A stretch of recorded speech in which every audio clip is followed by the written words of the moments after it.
Hello and welcome to Morning Brew on Politics Social. I'm Graham Hughes. Great to have you back in the room with us. Hello to Liam and to Martin and to Paula Thomas, to Diz, and to SG and L and everyone else, Lost Missionary in the chat. Jack Russell's for years. Hello everybody. If you'd like to join our friends, our friendly friends, in our friendly chat here on our friendly channel, just hit the subscribe button. And you're all good. It is Friday, the 24th of October, 2025. And last night, we had a by-election. It wasn't a local by-election. It was a national by-election, but a national by-election for Wales, for the Welsh Assembly, in a place called Caerphilly, which is a joke that I like to tell when I say, how do you steal cheese from a Welshman? Caerphilly, because it's the name of a type. Is it too early in the morning for the squeaky tank? You've got to do it Caerphilly. Caerphilly? It sounds a bit like Caerphilly. Tough crowd. Anyway, hope you're doing all right this morning. I am. I woke up this morning and my phone had done that thing. You know when you turn your phone, right, in the night or whatever? I don't know. You wake up in the middle of the night and you turn your phone. And then it's landscape. And then you're trying to get it to go portrait again. And you turn your phone and come on. And then you've got a sort of thing and you've got to put it back onto auto rotate. And you're like, okay. And then finally you get it right. And then the BBC website came up. And the first thing that came up was that Plaid Cymru won the election in Caerphilly, which is fantastic. So bore da, all of our Welsh viewers. Good day to you all, especially today. It is a good day because RefUK got their arse handed to them. But, my God, Labour. Wow. Oh, and the Tories. Let's get into it in a moment. But first, we've got to say thank you to Sarah Davis for dropping in a £2 super chat. Get the super chats rolling on this Friday. Payday. So thank you very much for that, Sarah. I think we'll do it. Should we do a goal? 10 super chats, any colour, and you got an hour. There you go. And you'll get confetti. I don't know if anyone really wants confetti, but I like it. I like it. Oh, for God's sake. There we go. I suppose that's more confetti than the other one. I normally do the sort of cornucopia with all the bits coming out for the emoji, but there's another one which is like two domes with bits falling out of them. So I guess that'll do. Oh my effing God. I'm in Caerphilly. I was scared to look at the news this morning. Just opened up to see the news. Tears of joy. Now wake the fuck up, Starmer. Yes. Griffiths, 201. Absolutely. Now, before we get into everything else, I just want to share a couple of things with you. So this is what we're... A couple of things I want to show you. First of all, I want you to have a look at this, right? This is from Stats for Lefties, which isn't the best polls people. I think probably Phil would have a word with me if I tried to pull out this picture on his show. But let's just have a look at this, right? Let's just have a look at this. This is the question of which parties do trans people trust on the issue of trans rights? Okay. And we've got, we've got the Green Party there on 73%. 73%. The Lib Dems on 37%. Not great, but still better than Labour. Labour are on 9%. 9%! Like, what the fuck, Labour? And also, as Rach pointed out this morning in the chat, she said, I mean, come on, like... What the hell? Who are those 9% who think they can trust Labour on trans rights? But this is really fascinating. And it speaks to a distrust of Labour across the board on many different topics. But there's few that are more visceral than this. Labour at the moment are trying to put together some kind of, I don't know what you call it, like a policy fucking platform, whatever, advice to go out to employers all over the country. And they're basically saying that trans people can't use the bathroom. It's like they can't use their chosen sex, and they can't use the chosen gender. They can't use that, or the gender they present. They can't use that. But also, they're saying they can't use their birth gender either. That was on the original birth certificate. What? So where are you supposed to go? Where are you supposed to go? This is excluding trans people from everyday life, and it's an absolute fucking nightmare. And do you know who's going to bring this down? In the same way that the reason why we're going to do something about climate change eventually will be because of the insurance companies, right? It'll be the insurance companies going, oh, fuck it, we're not insuring this shit. We can't be having a natural disaster every 2 minutes, right? In the same way, in the UK, it's not going to be necessarily the trans community or trans allies who are going to change Labour's direction on this. It's going to be the employers, because this is going to be an absolute legal minefield for them. You know, not just for people who employ people who are trans, but for any kind of customer-facing business that is going to have to provide a third toilet for everyone. Like, this is the 1950s under Jim Crow fucking America, or the 1980s under apartheid South Africa. Separate toilets for separate people. This is the route that Labour are trying to go down. And you know, and it's not going to work. And we can see it's not work. It's absolutely 100% not working. So there you go. So there's that. And then there's something else that I want to share with you, which Max shared this yesterday. I don't know if he did an episode about it, but this absolutely blew my fucking mind. Okay, it blew my tiny ginger mind, and I want to share this with you. Okay, so this is an image that Labour put out yesterday. Welsh Labour, on the official Welsh Labour social media account, like on their Twitter account, right? Prepare yourself. Our graphic designer is on leave. Please vote Welsh Labour. I'll just leave that there for a moment so we can all just breathe in the horror of that. Like, what even is that?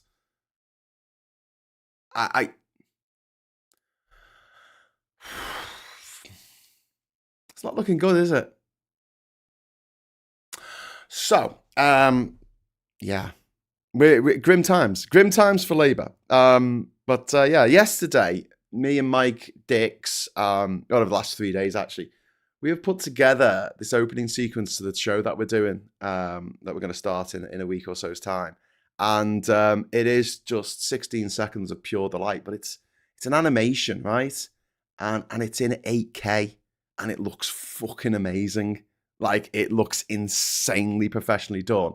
And considering it's just two guys with ADHD doing it in their spare time, because, you know, that's what we like to do. And I'm looking at that, and then I'm looking at what Labour's putting out on their social media, their comms, and I'm just like, what the fuck? There are so many talented people out there. So many talented people. And Labour are just, like, not using them.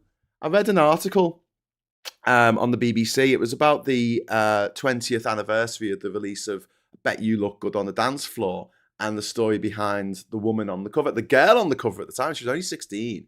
The fact that it was taken in Liverpool. Didn't mention who actually took the photo and actually designed the cover of that seminal single.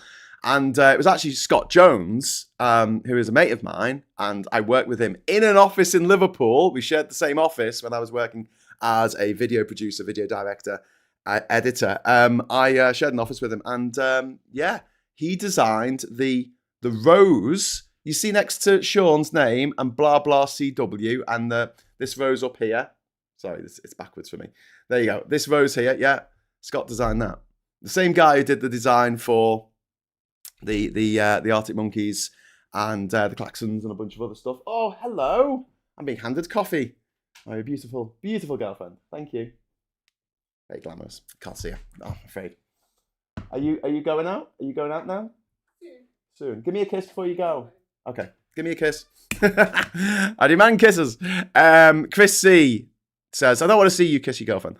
No, he says, do you think Labour will now sit up and take notice, or continue to stick their fingers in their ears and ignore the impending reform iceberg? So Chris C, first of all, thank you very much for the super chat. And this is what we're going to be talking about today. The reason why I was mentioned Scott, I've got loads of mates who are graphic designers and absolutely incredible artists, right? I probably have about 5 people who are like very, very close friends of mine who would absolutely smash a brief to do design for Labour comms. They'll just smash it. They would absolutely smash it. And yet, does Labour come knocking? Nope. They only campaign for 6 weeks before the general election. Apart from that, just send things out now and again. We'll put things on YouTube. That's like an advert. Like, people are going to seek out a party political broadcast. Like, why would anyone do that? A party political broadcast is something that delays the start of Wogan. And everyone's sitting there going, why am I having to sit through this shit? I want to watch Wogan, for God's sake. Anyway, big up Plaid Cymru. Yes, big up Plaid. I'm really excited about this. I'm very, very, very happy that RefUK didn't win. Okay, and they didn't win by a lot as well, and this is worth bearing in mind. Their vote capped out at 36%, and I think that it will. I think it will all over the country. So it's not going to be hard for another party to beat them, but I think it's going to be hard for Labour to beat them. I think it's going to be really hard for Labour to beat them, just because, Labour are absolutely floundering at the moment. Reform didn't win Caerphilly. Sigh of relief, but Labour didn't either, and Labour went down to 11% of the votes. They're just not chiming with anyone. They're pissing everybody off, from the hard left, the soft left, the centre left, the centre, the soft centre right, the soft centre left, the hard right, that everyone does not like what Labour's doing. You've got 11% in a Labour stronghold. And this is what you've got to understand about Caerphilly. It has always, since the inception, since the birth of the Welsh Assembly, it has been a Labour stronghold. And last night, or yesterday, they only got 11% of the vote. Will they learn from this? I don't know. Because you know what this reminds me of? Just before the, about 6 months before the general election of 2019, that fateful election when Boris Johnson won an 80-seat majority. Labour only got 14% of the vote in the European elections. Absolutely fucking pounded. The Tories only got 7%. The Tories went, oh, fuck, and changed their leader from Theresa May to Boris Johnson. A populist, boosterist, for some people, charming British aristocrat, tapping into that British deference, the slobber that humans on this island emit out of various orifices when they hear a plummy, posh voice. Oh, plummy, posh, ooh, bit of a tingle. Right? I shouldn't put it that way, but, that's the reality of it. Boris Johnson is a sex yeti who's managed to have, 7 children now? 7? Really, really grim. Anyway, but, smacks of that. I can see the Tories looking at this and going, shit, we need to get rid of Kemi Badenoch. Because in this election, the Tories got, in Caerphilly, in this by-election, with a high turnout for a by-election, over 50% people turned out for it. In fact, just a high election. It's the highest turnout ever in Caerphilly. Right? This is really important to remember. Right? So it's over 50%. Not just for, that's high anyway for elections to the Senedd, but also it is high, it's incredibly high for a by-election. The Plaid Cymru, they turned out. Yeah? Cymru turned out. And then, what's it called? The RefUK, they did turn out, but their support, that it stopped at about 36%, which I think is going to be emulated around the country. Okay. So yeah. Oh no, Sarah has to watch later. I'll be watching tonight. Okay, well, I'll see you later, Sarah. Have a great day. I'm sorry things are a bit shit at the moment, but I hopefully this result has put a little bit of a stride in your step. And Diz in all caps says, wake the fuck up, Labour. Do you know what? That was going to be my headline. That was going to be what I was going to put on the thumbnail, but I thought, oh, maybe I'll save that for later. Maybe I'll do that for the, what do you reckon, Dids? We'll do that for the agenda. Wake the fuck up, Labour. See how Phil feels about this? Phil's going to be like, yeah, but if you look at it upside down and inside out, it's a good result for Labour, really. I'll be like, okay. Yuri Infectinov has been a member of Politics Social for 23 months. 23 months of politics and a hat. Boosh! Brilliant. Thank you for being awesome and for staying with the channel for this long. I'm amazed that in all the hours that I've talked about shite, I haven't upset you by saying something that you've gone, oh, that's it now, Graham. You've said something I disagree with. I'm off now. You fucker. But yeah, by the way, subscriptions are open. If you want to just subscribe to the channel, you can subscribe. Yeah, they're free at the moment. Francis Winrow, thank you very much. Not sure if the party have will to change. Fire at will, Commander. Oh, poor Will. I don't know. They need to. They seriously need to fucking look at this result. Because this result is carried out across the country, they're fucked, you know? So let's talk about what this means for Wales. Let's see what this means for the UK. Now, this is only for 6 months, by the way, this by-election. The next elections for the Welsh Assembly take place next May, I think. So yeah, 6 months or so. And they're going to have a new set of elections. And I think that in that election, Labour have already lost their majority. They now need 2 extra people to vote with them in order to get anything through in the Assembly. I think they're going to get decimated.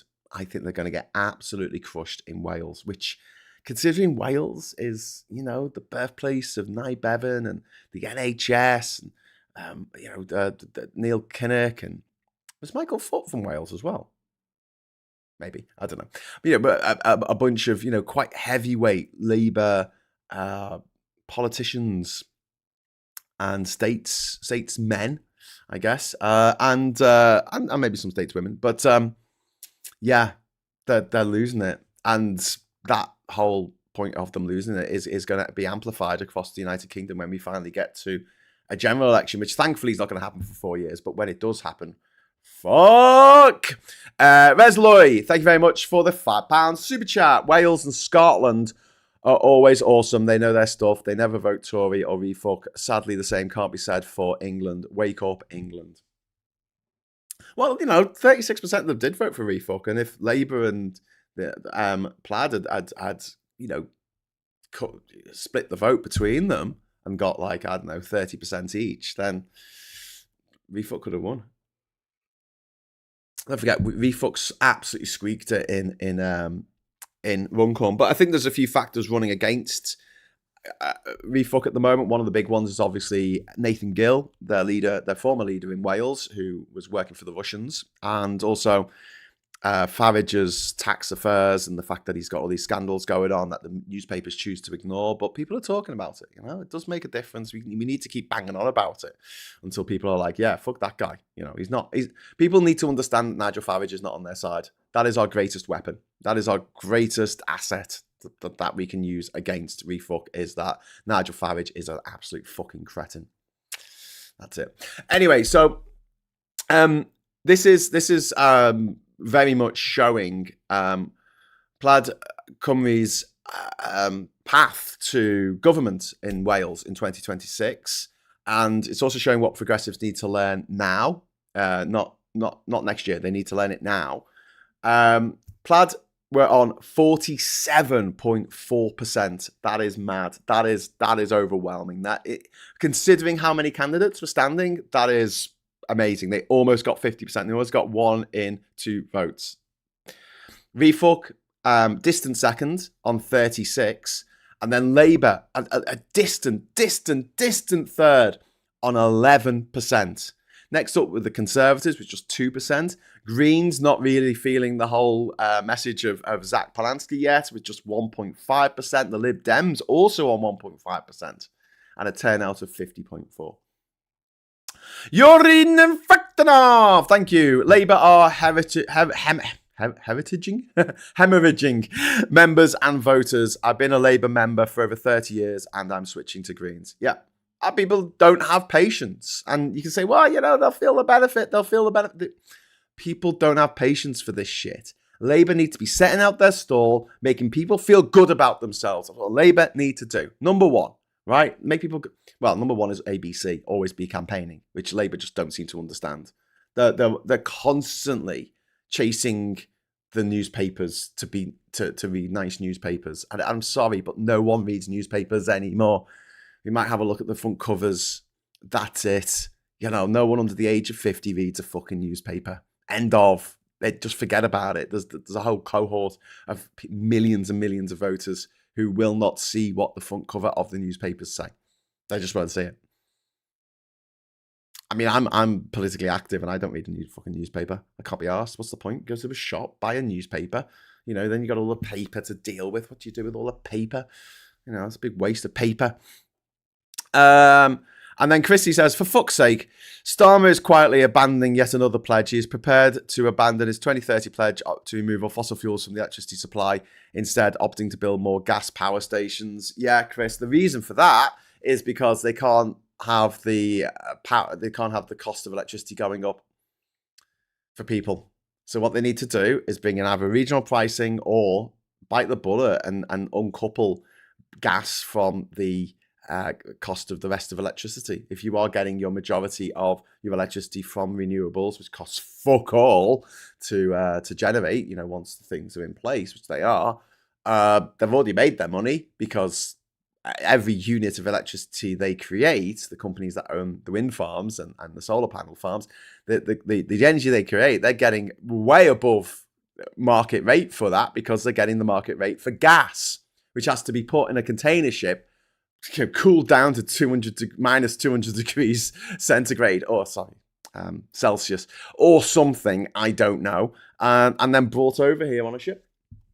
Absolute fucking madness. Right, Miss Paula Thomas, thank you very much for the £5 super chat. Also, RefUK are showing they can't run a Welsh store in Whitechapel. See the complete mismanagement of Kent. Yep, absolutely. That I couldn't agree more. Graham, by the looks of it, more support. Graham, by the looks of it, Greens are more support by the looks of chat. This morning, Plaid are getting a white paper ready for independence. We'll wait. There will be, I could see an independence vote for Wales in the next few years, which, you know what, I don't really want, right? I'm going to put my cards on the table. I'm not a mad unionist. I can totally see why Scotland might want to leave the Union, right? Because we forced Scotland out of the European Union. We forced Scotland and every man, woman and child and wild hairy haggis that lives in Scotland, we forced them to be poorer, at least £2,000 poorer every year, right? We did that for every household, £2,000 poorer. England did that. Wales did that. I don't think Wales should be allowed to leave because they voted to leave the EU. So fuck off. I'm sorry, but in the same way that I don't think that England should be able to say, well, I didn't, English people should be like, I didn't vote for Brexit. I didn't vote for Brexit, but it doesn't absolve me of the blame being English and dragging Scotland and Northern Ireland out of the EU against their will. So I can see the argument for independence for Scotland a lot more than I can see it for Wales. But don't hold me to this because my attitude changes. The absolutely abominable things that England has done to Wales for centuries, for almost a millennium now, is just insane. We wouldn't allow kids to learn Welsh. People had to learn Welsh in secret because the English tried to stamp that language out. Like we did in Ireland, like we did in Scotland, like we did in Wales. Like we did around the world. In Wales, we took the resources, we took the coal from there, from Wales, and then we used it to fuel the British, the English Industrial Revolution. Meanwhile, in Wales, what did we do? We made sure that the National Coal Board put a load of fucking leftover sludge at the top of a fucking mountain, which then broke free and cascaded down the mountain and killed loads of school children in Aberfan. Like that was London that did that. That was London. Well done, London. Daft twats. So yeah, I can see why Welsh people might be a bit like, screw those guys. But at the end of the day, I always find independence referendums like this, whether it's Brexit or Scotland or Wales, I find them very divisive, and they turn families against each other, and I hate that. I really hate that. But, if this is what they want to do, and then they want to put this whole thing to bed for a little while, then fine, fucking do it. Go with God. But I wouldn't like to see the UK broken up necessarily. I think we do work better together. But like I say, I'm not a rampant unionist because I fucking hate those guys. Those stupid fucking flag touchers. Anyway, Claire Scott dropped a super chat in, but then retracted the message. So whatever you said, Claire, thank you very much for that super chat. It's very kind of you. And then Claire again for another message, a £5 super chat this time. Do you think Green can replace Labour, or are they... or are Reform? Are Reform? I don't know. I can't see the Greens replacing Labour necessarily, because although there are lots of people joining the Greens at the moment, membership doesn't always translate to votes, as we saw in the elections of 2017 and 2019. Lots of people joined Labour under the previous leader. Very excited about it. Very excited to tell people who have been part of Labour for much longer than they had to fuck off and join the Tories, which is a weird thing to say to people in your own party. Never mind, just voters in general. But yeah, those membership votes didn't translate into enough vote. Those memberships didn't turn into enough votes for them to win. Yeah. So anyway, the winner of the by-election last night was Lindsay Whittle on 47.4%, and Reform came second, Labour third. Okay, and the turnout was 54.4%. The swing towards Plaid was 27%, and Labour's vote share was down by 35 points. So an historic Labour stronghold flips. Plaid's veteran local operator takes it on their 14th attempt to win an election. Yeah, it was Whittle's 14th attempt. 14th time lucky. And Reform surges, but it hit a ceiling. And that was with coordinated tactical voting going on, because people were like, well, Labour aren't going to win this, so vote for Plaid because they will keep RefUK out. And that is a really powerful argument, because people will vote against Plaid in the next election. Nationally, people will vote. Vote against RefUK. What am I talking about? Sorry. Cut. Edit. Cut to commercials. But yes. Oh, we got Caerphilly. We got the Caerphilly. Thank you, Colin, for the last super chat there that we needed. Broken up UK may be the only way back into the EU. Says Viper Scott. Yeah, I'd love to see that. If Scotland broke off and then rejoined the EU and then was doing absolutely brilliantly, and England was doing shit, that'd be interesting to see, wouldn't it? Support the channel with a super chat, says Reagan Elite. Hello, Reagan. How you doing? I remember being in the school assembly and we were told about the Aberfan disaster. I was the same age as the kids who died. Oh, bloody hell, veg pie. Yeah, really fucking grim.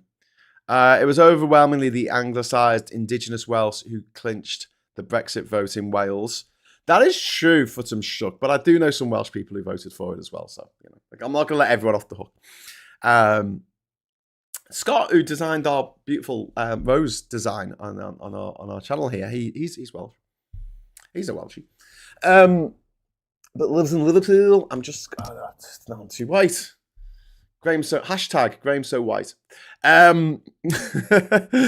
So let's look at why Plaid won. There's local credibility and also long roots in this particular area in Caerphilly.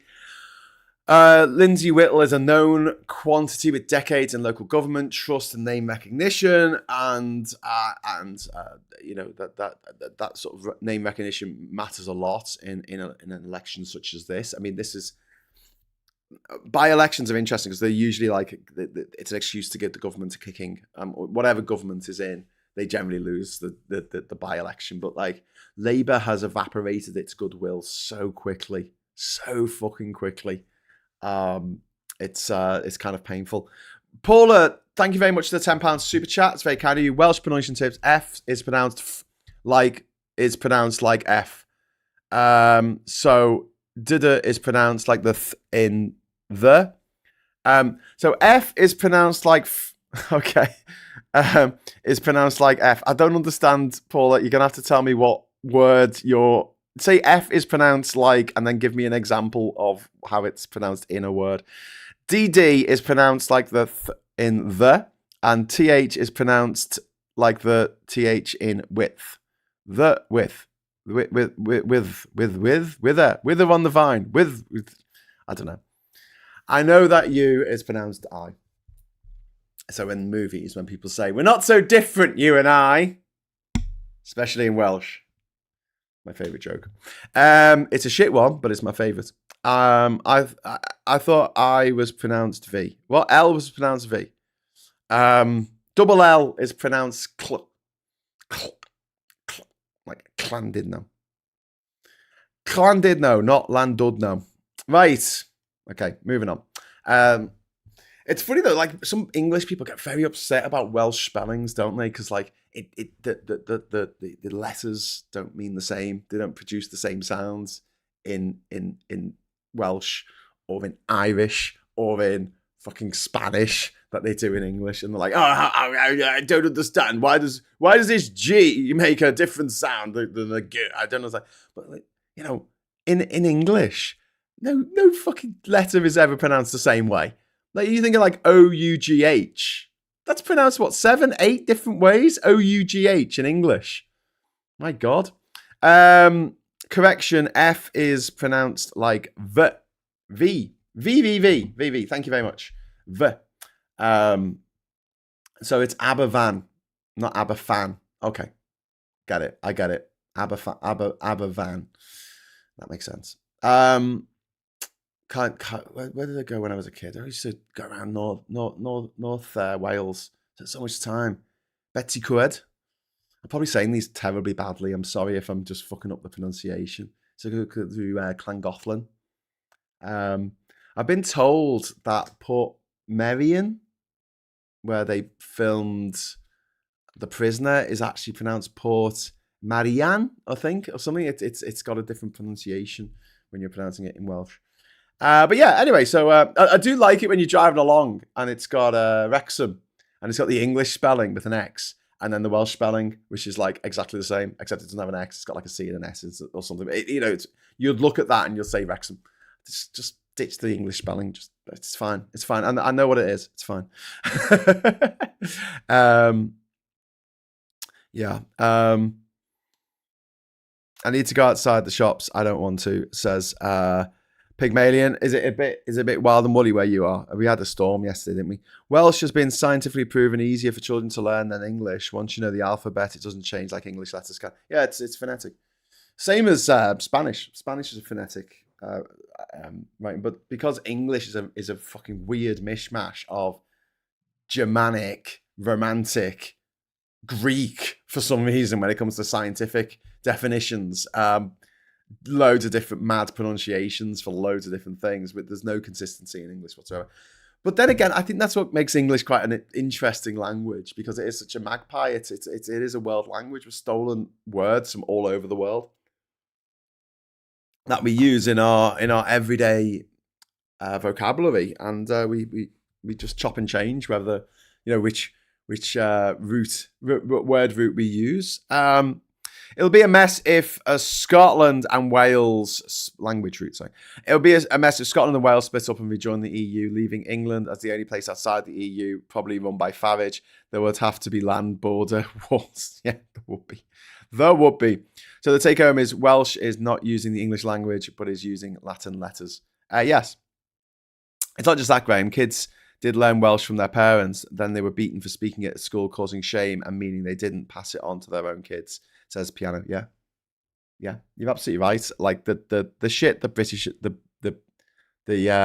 is it piano or plano? I can't really see. It's really small on my screen. But yes, thank you very much. Yeah, you're right. You're absolutely right. There you go. I'm getting the correct pronunciation from Futtum Stuck here. Port Marion. Marion. Port Marion. Oh, that's really cool. I like that. When my daughter was at Cardiff Uni, our sat nav blew a gasket with Welsh street names. Just put double F in, you'll find it. Everyday Welsh that has more Latin origin words than English origin words. Ooh, that's interesting. I believe Welsh is closer to Old English, isn't it? Like proper, like back in the fucking, I don't know, back in the days of the Danelaw or whatever. It's very, very Old English. We Welsh last generation as native speakers. I mean, there's still lots of people who speak Welsh as their native tongue. I don't think you've got to worry about that anymore.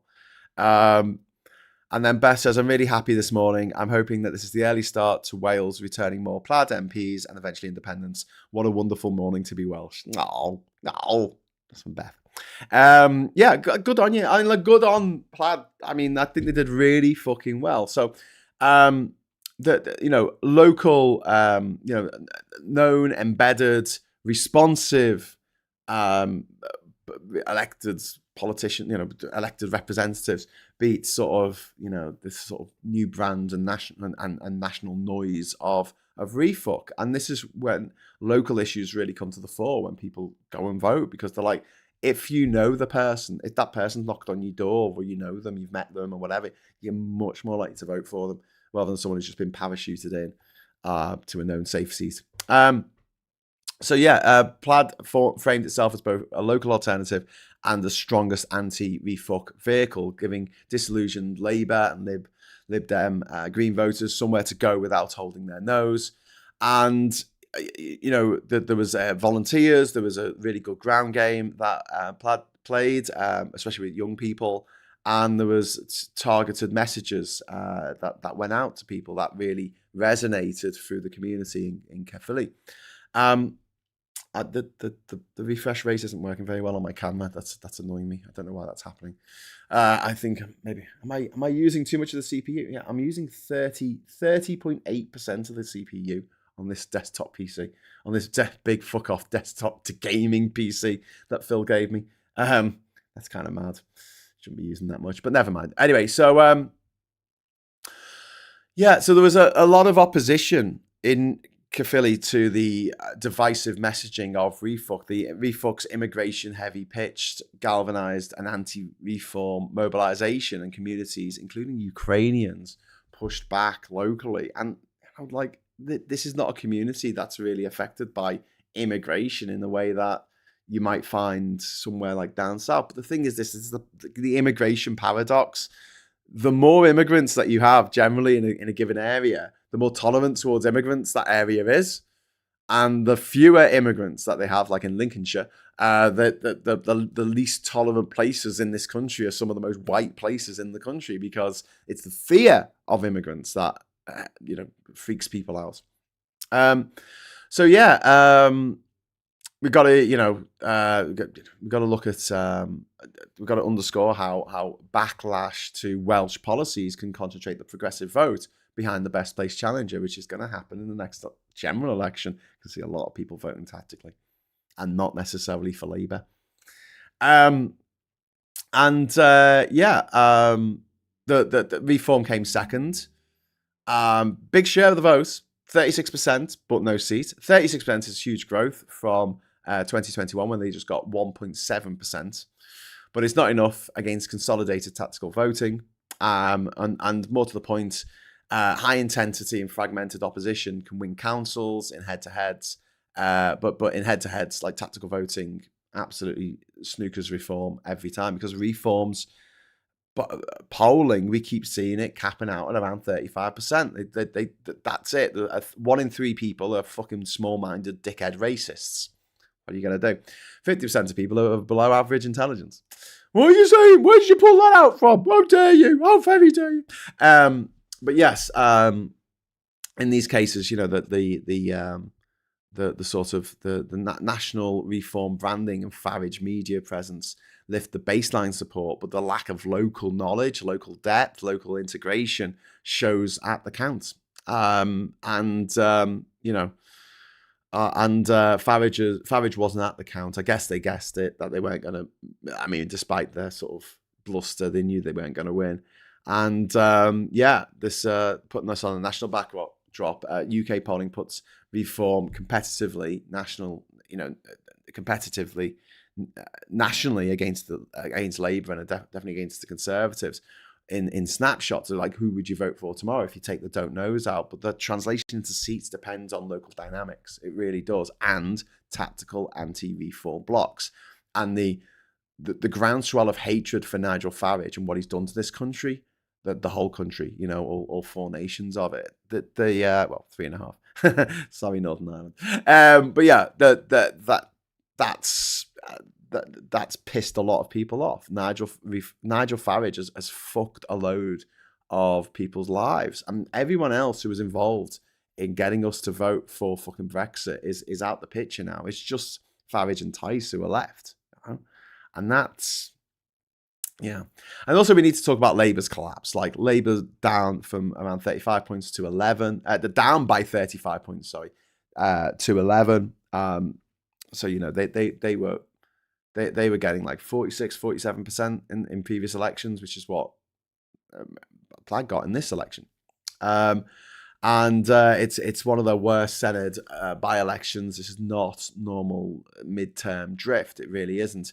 And you've got a lot of headwinds for Labour at the moment. You've got a pace of change fatigue where voters hearing it'll take time. They want visible, immediate wins, which Labour could deliver, like little tiny wins. That's all we need at the moment for Labour to do a bit better than they are at the moment, but they don't want to go for that. That they're betting the farm on things that they're trying to do over X many years paying off. And I don't think they will in the way that Labour think they're going to. Plus, there are going to be things that are going to happen. Like, what if the AI bubble bursts, America's economy goes off a fucking cliff because Trump is stealing everyone's money, and oh my God, he's demolished the entire East Wing at the White House, up to the White House wall. The main building. Up to the wall of the main building has now been demolished. So that's the entire eastern block, and also the I've forgotten the proper word for it. I'm just going to say corridor that leads from the house proper into the wing. It's all gone. It's all gone with no planning permission. And all the people who were up in arms about them taking down Confederate statues of racists and people who fought against America in the Civil War. People who are like, oh, but we can't forget our history. We can't forget our heritage. Silence. Absolute silence. Imagine if Obama had done that within a year of winning his second election.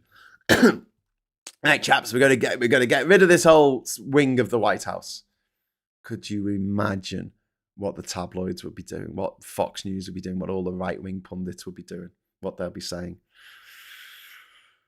Trump said many years ago that he could shoot someone on Fifth Avenue and get away with it. He absolutely fucking could.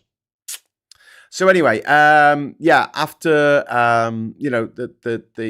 there's a change of pace, fatigue. There's also there's Welsh specific baggage after Vaughan Gething donation scandal. The previous leader of Welsh Labour. Welsh late, only Labour can stop reform boards going up in a what was a Plaid reform contest.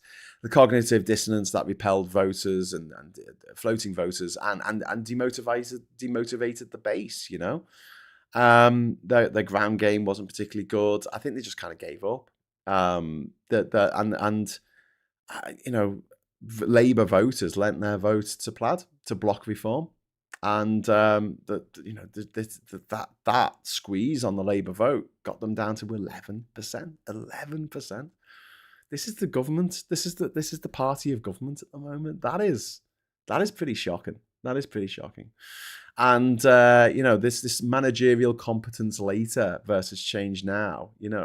If your brand is kind of like steady hands, but people's bills haven't eased, the cost of living is still going up, the inflation is still going up, that the people are going to shop for something that can change things immediately. And Plaid are promising to have a referendum at some point for independence for Wales, and for a lot of Welsh people, that sounds fucking great right now, considering the stupidity of the Westminster clique of the last.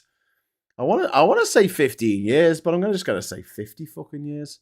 Ever since fucking Thatcher, really, isn't it? It's all a bit grim. It's all a bit grim.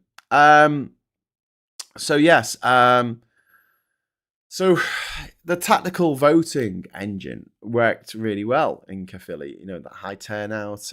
They declared that the high turnout and clarity that Plaid was best placed to beat RefUK meant there was a progressive consolidation. People who were going to vote for Labour voted for Plaid instead. People who were going to vote for the Greens or were going to vote for the Lib Dems voted for them instead. I think some people who would have voted Tory, who didn't vote Reform because they're One Nation Tories, they're more centre Tories, they voted for Plaid as well, which is mad. Like a unionist party. It is the full title of the Conservative Party is the Conservative and Unionist Party. Like the full title of Labour is the Labour and Cooperative Party. But yeah, they unionists voting for Plaid Cymru, whose raison d'etre is to break. You know, it's been around for over 100 years now. Plaid. It's to get independence for Wales. It's to break up that union. But that's how much people hate Nigel Farage. That's how much people hate RefUK and everything they stand for. And it's why Labour should not be parroting RefUK lines. They shouldn't be placating RefUK fuckers at all. They should be going to fucking war. They should be going to war with RefUK. That's what they should be doing. But you know, they'll never listen to me. What do I fucking know?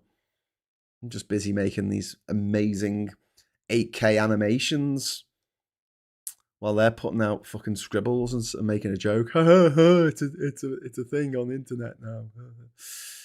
Jesus Christ. Anyway, so yeah, and they're also the tactical voting thing. It's where a single progressive challenger is obvious. It fails where signals are muddled or egos block cooperation.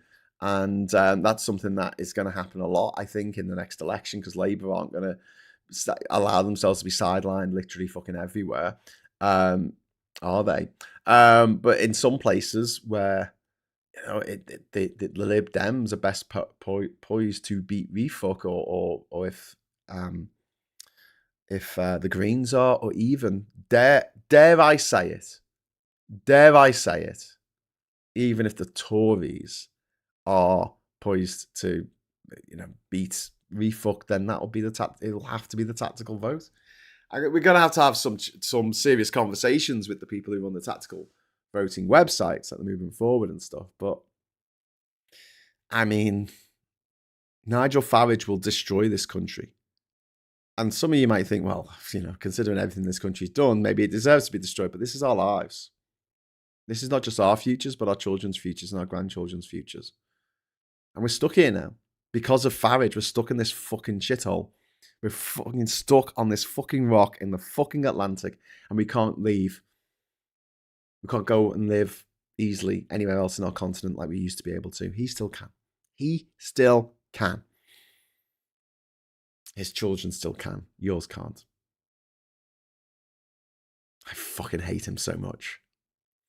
Can't wait till the day when it happens. I'm going to have a fucking party. You thought that I was a bit inappropriate when Charlie Kirk cocked it? Oh my God, I haven't even started being inappropriate yet. I haven't even fucking started. Ooh, don't speak ill of the dead. Why not? They can't hear me.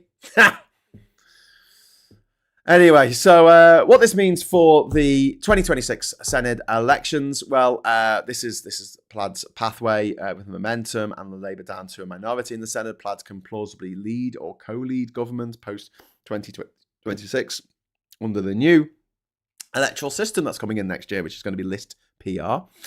And the 2026 reforms reduced by-elections, and the closed lists change campaign incentives and coalition mathematics. So it should be interesting what happens next year in these votes. But I'm just hoping that the way it works out is that RefUK do not win a majority and can't team up with anyone else any other parties, because all the other parties hate them, to make a majority in the Welsh Assembly.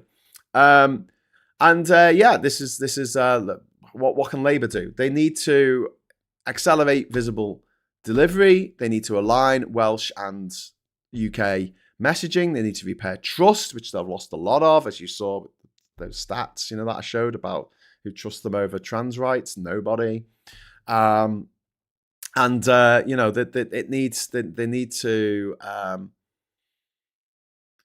need to basically sort their fucking comms out. If they stagnate, if they continue these the managerial form of government, they don't campaign, they put out these low fucking tempo comms like the fucking Labour comms. Jesus Christ. Third place in these elections is very likely. Third place behind Plaid and behind RefUK, just like in this election in Caerphilly. And then you've got the reform scenario. They've got they've hit a ceiling. I think 30 to 36% makes them competitive, but where there's a clear progressive challenger, they don't stand a chance. They struggle to convert that 30 to 36% into actual election gold. By the way, there was lots of by-elections yesterday, local elections, because of all these RefUK fuckers who had, died or fallen over or just been really shit at their job and resigned because it turned out they were a massive racist. Who saw that coming? Lib Dems did quite well, actually. Wayne, thank you very much, a super massive Wayne, for the £2 super chat, for the swear jar, you MFing C unit. Thank you very much for that, Wayne. That is very kind of you. Frogface is 61. He smokes and he drinks, doesn't exercise. How long has he got? I don't know. Captain Coconut says, BBC and MSN, we gave RefUK all the headlines and coverage and they still lost. Double the coverage. Also BBC and mainstream media. Double the coverage of RefUK. And then Power to the People says, he said a few gun deaths were worth keeping to keep the Second Amendment. I guess he didn't expect to be one of them. Yeah, but it's how he would have wanted to go. I'm no compulsion. I'm not worried about saying this, right? Charlie Kirk went the way he wanted to go. He wanted open carry on campuses. He wanted the Second Amendment. He was willing to die for the right for other people to buy guns off the massive arms companies that make billions every year out of selling toys that murder. Murder toys. The murder toys are very, very important to a lot of people in America because their murder toys are to British people what a cup of tea is, right? You couldn't live without your cup of tea. A cup of tea makes you feel British or English or Scottish or Welsh or Northern Irish, whatever. A cup of tea. Nice cup of tea, right? That's us, right? If we were in Fiji, it'd be Carver. If we were in France, it'd be a glass of wine. It would be, something that makes you feel like part of a nation. And in America, it's a murder toy. It is a murder toy. Go bang, murder toy. Go bang. And he died absolutely believing that it was right that people had guns and could shoot them at anything they want because apparently, this is what he said, that the only thing that can stop a bad man with a gun is a good man with a gun.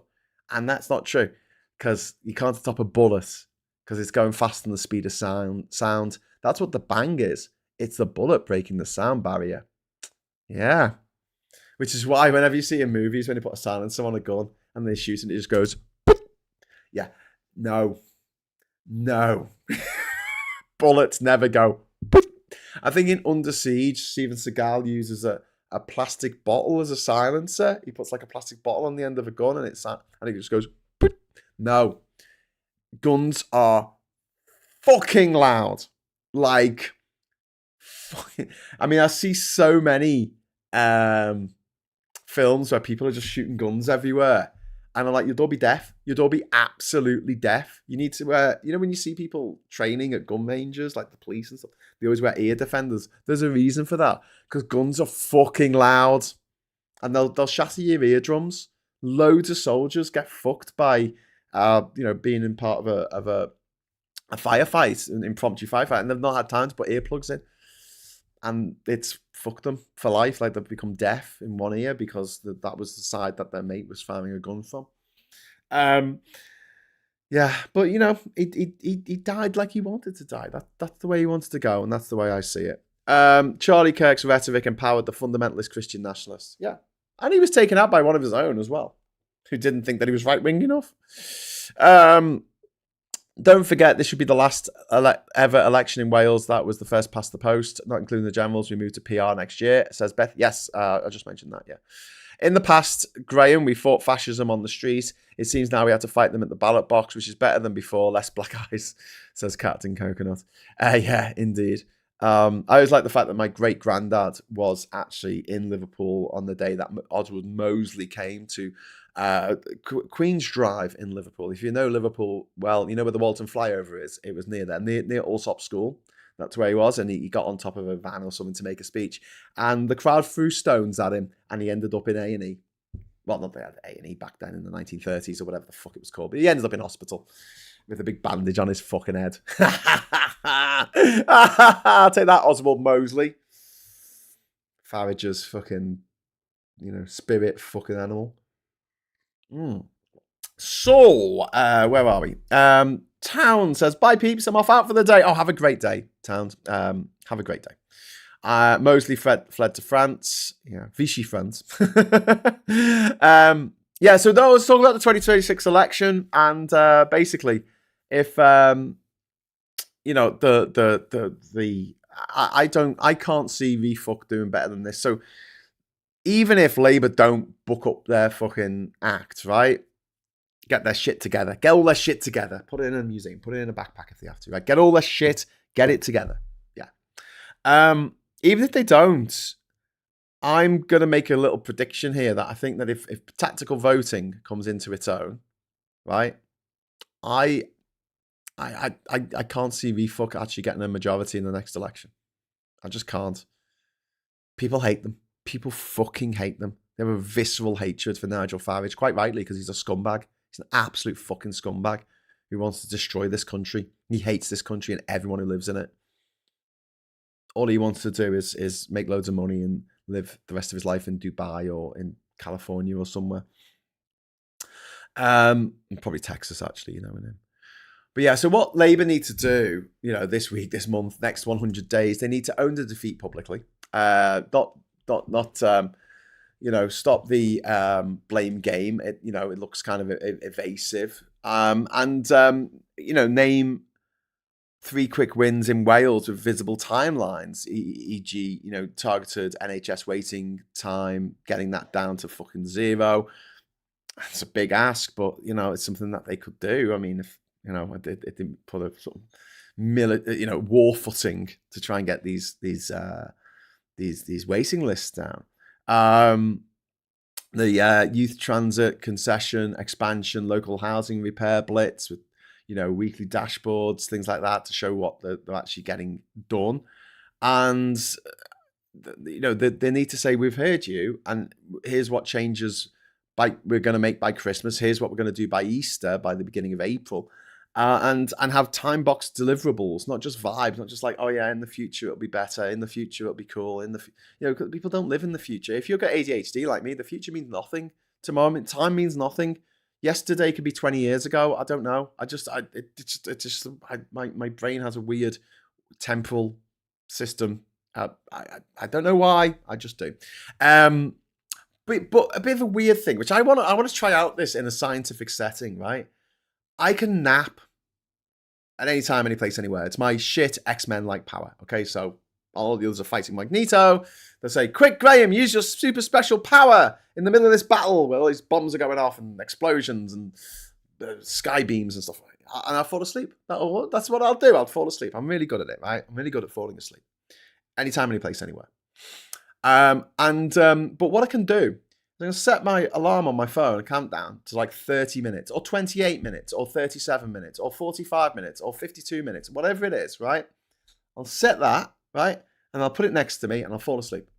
I will always wake up a minute before my alarm goes off, no matter what time I've put on it. It's really fucking weird. It freaks me the fuck out, right? I'd like to do it. I'd like to test it in a scientific setting. Do you know what I mean? Like, see what it is. What is it that's waking me up a minute before my alarm goes off? How can my brain know that? How can my subconscious know what time it is in that way? And yet my ADHD doesn't allow me to differentiate between stuff, the things that happen tomorrow and things that's going to happen in 10 years' time. I have no idea about future planning or past planning. It's a weird thing. It's very specific to me, I think, but it is a weird thing. Yuri Infectinov, thank you very much for the £5 super chat. We have a few refuckers here, but they're only allowed out with supervision and only after 10 p.m. I wouldn't let them out after 10 p.m, mate. That's when they can cause the most damage. But I guess they're only allowed out after dark, because otherwise you'd have to look at them. If I was Labour, I would focus on public transport between the North and South Wales. That is independent of England. Yeah, bold. There is no way of getting on a train from North Wales to South Wales without going through England, which is just kind of crazy. There used to be, but then the train lines got taken up by the twats, the Tory twats in the 1960s when they took all our trains away.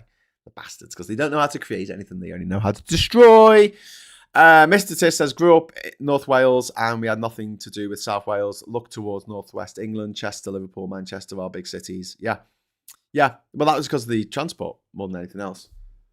Hello. Oh, okay.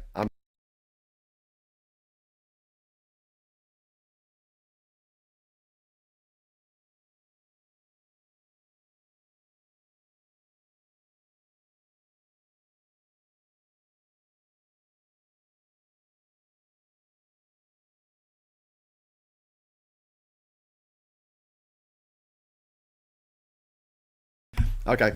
See ya. Cat's going out, so we had to do a little bit of house stuff. Right. Anyway, back to the chat. Sorry for that interruption there. I should have an advert, shouldn't I, that I can put on? I've got like a politics social animation, but it's only a couple of seconds. Get a longer one that goes on a loop. Like I say, just give me 1 second, and I just put on the politics social loop and go down to the door or something. And Supermassive Wayne says, I'm like the Ring Girl, I never sleep. That's a bit scary. Do you hang around in Wells? Crawl out of televisions, do you, Wayne? Oh my God, next time we're doing the swear jar with Wayne, he crawls out your phone. Could you imagine? Happy Halloween, motherfuckers. Miss Paula Thomas, thank you very much for the £5 super chat. Comment from me on Oberman's podcast. Brit here. Oi, Trump, stop destroying the White House. That's our job. Yeah. It's only white because we burnt it down in 1814 in the War of 1812. It was called the War of 1812, but it rumbled on for a couple of years. It's because ADHDs live in the permanent now, non-linear time, so you're very aware of the alarm going off in the version of now that's 28 minutes away. That's really interesting, Mike. Okay, so that's why we can do it. Wow. Do all ADHDers have this power to just wake up? Because I'll tell you something else as well. On my journey to every country in the world, right, I hardly ever overslept. Even if I had to wake up at like a ridiculous time in the morning, I hardly ever overslept. Even if I forgot to even if I didn't have my alarm to go off, and even if I was drinking a lot the night before, I don't know how, but if I knew that I had to be up for 6:15, I would wake up at 6:15, and that was moving across time zones. I honestly can't see a scenario where right-wing parties get more aggregate seats than progressive parties, so long as people vote wisely and don't let the perfect be the enemy of the good. I love that message, Colin. Yes, absolutely. This is when I wish I could give super chats back to people in the chat. I'll give Colin a super chat award. You should be able to give awards, shouldn't you? They've got this thing now where like Yuri Infectinov's got number 2 and a little crown, you see? Because you're the second best person today for some reason. I don't know how it works, but yeah, I'd like to have more control over that. Give someone the comment of the day. Oh, by the way, I was talking to Wayne last night after the show, and we've decided that when we do Square Jar again, hopefully next Thursday, we're going to do a little segment called C Unit of the Week, and I'm going to argue that it's one person. Wayne's going to argue that it's another. And we're going to put it to the vote, because obviously we can do polls in here, and we can decide who you think is the C unit of the week.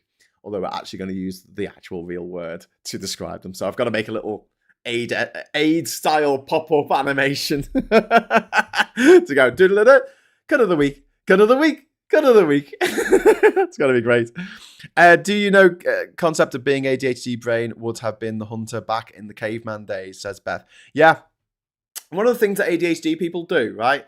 They will, and this is why TV free view is really bad for ADHD people. They need to go to every channel to see what's on.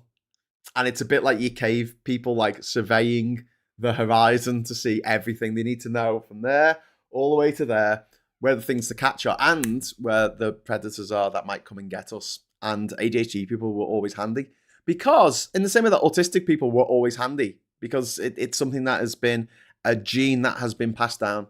Like if being autistic didn't give a certain advantage to a community, perhaps not to the individual, especially it's severe, but giving advantages to a community, that gene would have died out a long time ago. It's something to think about.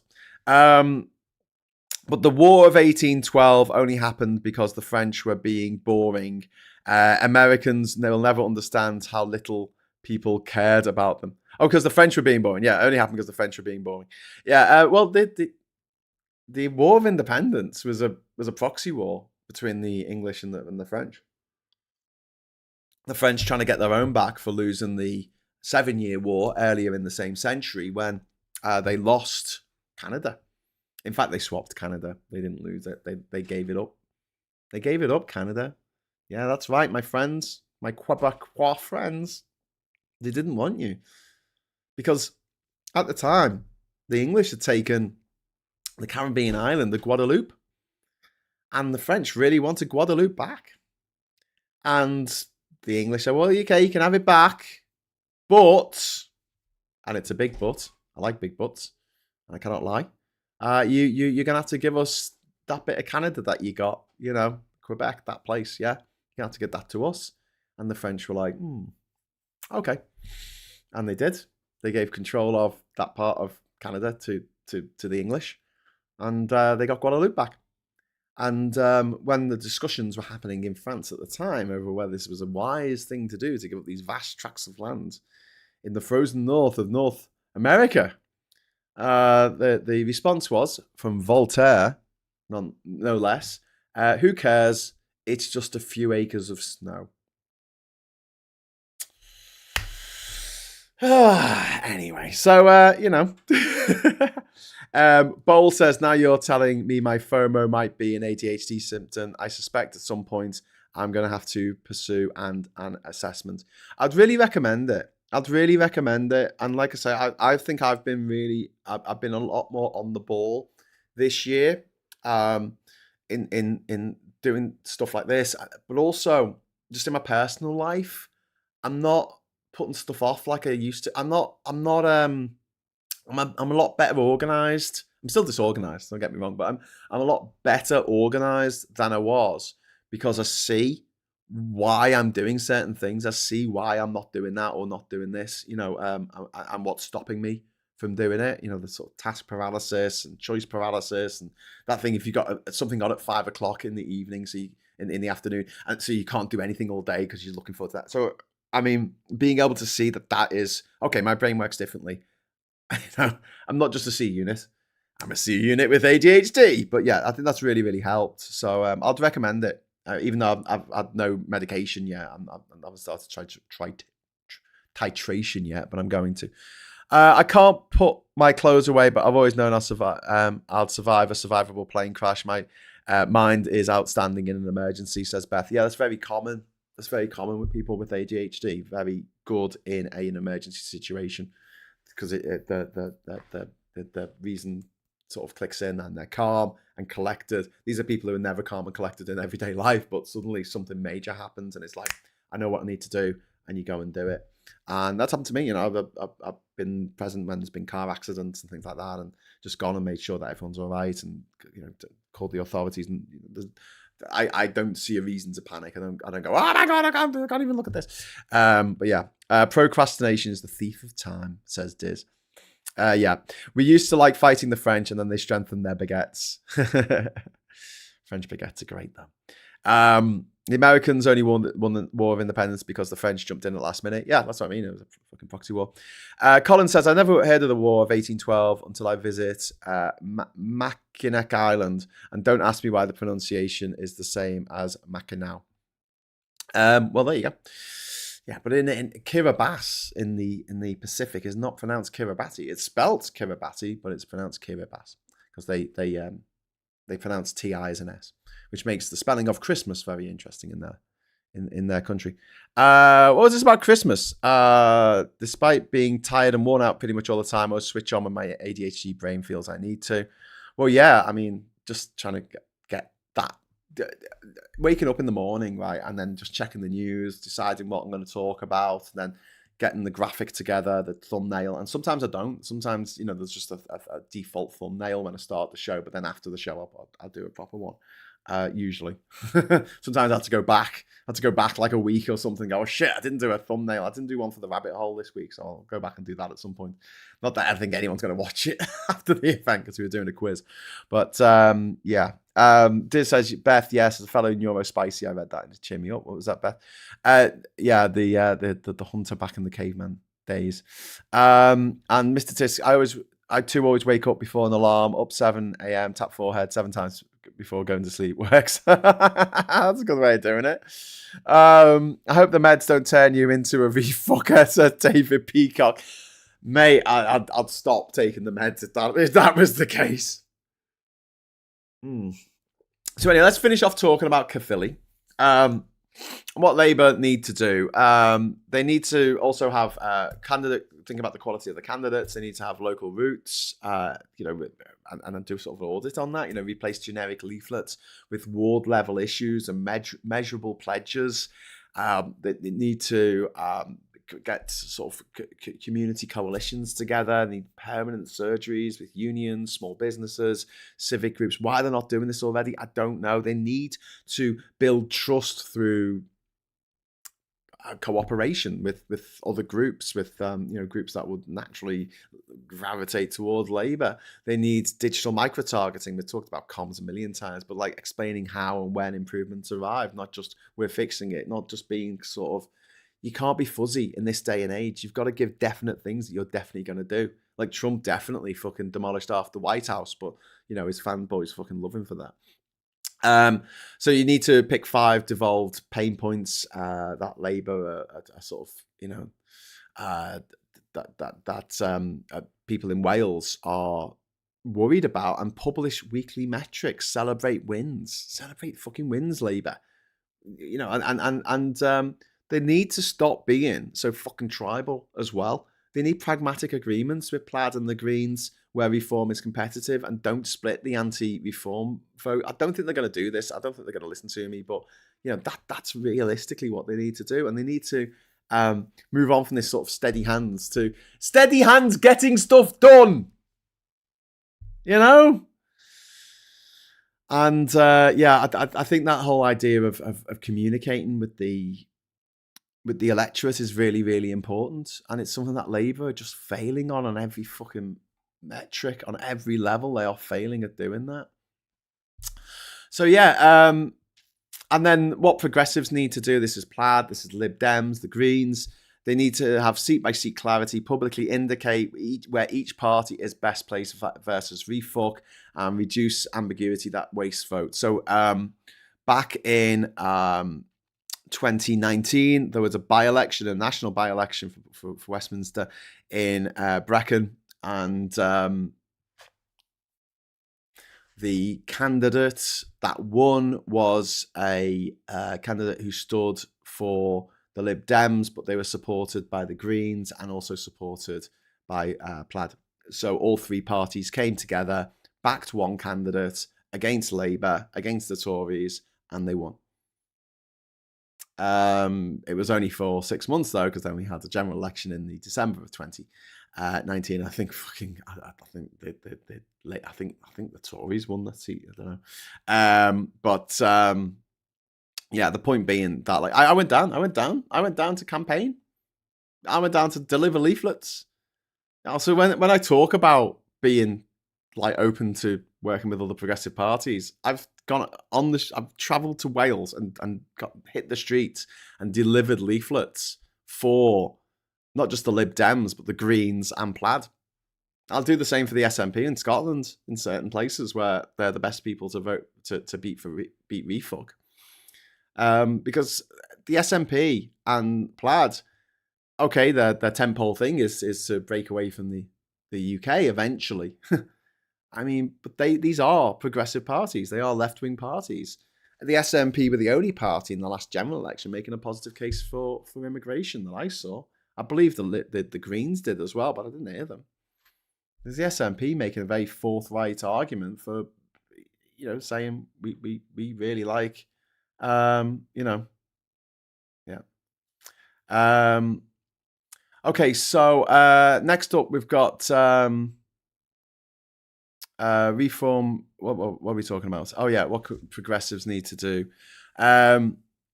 We also need to have shared red lines, joint statements against scapegoating migrants and culture war politics. We need to lower the temperature and raise the solutions. And we need community first campaigning, keep the local cost of living, NHS access, but buses, housing front and centre, and don't let reform dictate the agenda. And what Labour needs to do on a national level is make it so there's no more people coming across on boats, because that steals the thunder from RefUK, like considerably. And yeah, so there you go. I think that tactical voting, as we've seen here in Caerphilly, will be replicated again in the main election in next year. I think it's in May for the Senedd, and it'll be very interesting to see what happens. It'd be very interesting if RefUK end up winning like none of the fucking seats. Especially as it's going to be under this new system. This is the last first past the post election, probably, in Wales. The next elections are going to be doing party lists, so it's going to be a bit different, bit of PR. On the school run this morning, looked at the car calendar, so audibly swore. Son asked, "What's wrong?" Christmas Eve is in 2 months. I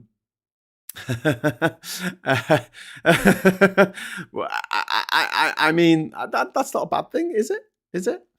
Colin Baker says, 3 of a kind gag. Procrastination is the thief of, I'll look up tomorrow. That was a favourite, wasn't it, when you were kids? How'd you keep an idiot in suspense? I'll tell you tomorrow. I hope that, I'm sorry about that one. Take care, Yuri. We're going to look like the Detump American shite show, says L. We're going like the Trump American shite show. I don't think we'll go that far. I really think that the things in place in this country to get rid of people is a lot stronger. America doesn't have things to get rid of people. It's all very difficult. Anyway, I'm going to just jump over to the papers quickly, and then we're going to get going because we've got a big day ahead of us today. We've got the agenda at 1, and we've also got the Friday night social at 9:30. We've got the I newspaper here. Reeves in talks on 1p income tax rise, risking Labour's manifesto pledge to fill 30 billion black hole. And poor old Sam Ryder, who felt like garbage for 18 months on the left there. And I donated eggs to my friends. Their children call me the fairy godmother. Oh, that's nice. Labour lets developers cut affordable homes targets. Tax breaks are also offered to hit 1.5 million goals. America's calling why strictly insiders think Claudia quit. Oh, she's going to America because the traitors has been very big over in America as well. United Front, King and Pope make history. Yeah. And on the Mirror, Tess and Claudia, why we're both leaving strictly. They're both very forced grins on that picture. Look at those forced grins on Claudia and Tess's faces. By the way, Claudia and Tess are leaving Strictly Come Dancing. For those of you who have no idea who they are or what's happening with this. King and Pope pray together, hand of history. Grooming inquiry may be off till next year, which is a bit shit. Apparently 5 of the members of the grooming, 5 of the victims who are survivors, who are working with the grooming inquiry, have said that they will not take part unless Jess Phillips takes part in it as well. So that's a bit of a vote of confidence for Jess Phillips. And do you know what? It shows that the survivors who have my sympathy, however, the survivors who have said they're not going to work with her one of them is a RefUK fucker. Like, one of them is pure RefUK and has put several things on social media about wanting to run as a RefUK candidate. And I think that it's disgusting that anyone, especially someone who's been through that, would put their personal politics ahead of getting this inquiry done and getting the lessons learned, but also people punished for covering this shit up for many years and allowing these grooming gangs to go, unassailed. We need to find out who it was, who said what and when. And if the inquiry doesn't go ahead because it's sabotaged by a few people in the inquiry saying, we're not going to work with this person, not going to work with that person for political gain, that's really grim. That's really grim, I think. And then we've got Showbiz exclusive is Claudia waltzing away from Strictly to become the new Wogan. And then after elderly ex-power hounded over bloody Sunday inquiries more than 50 years ago is cleared of all charges, campaigners demand now end the witch hunt. Okay, and then there's a hit piece on Meghan over here. Meghan loses another top aide after just 3 months. How dare she? How dare that beautiful woman lose a top aide? I mean, just I don't go start on the way the newspapers talk about Meghan. It's just disgraceful. Judge clears the only bloody Sunday soldier tried for murder. And then we've got China and India / imports of Russian oil. China and India have suspended imports of significant amounts of Russian oil after President Trump announced sanctions aimed at Moscow's main source of income in an effort to force it to the negotiating table.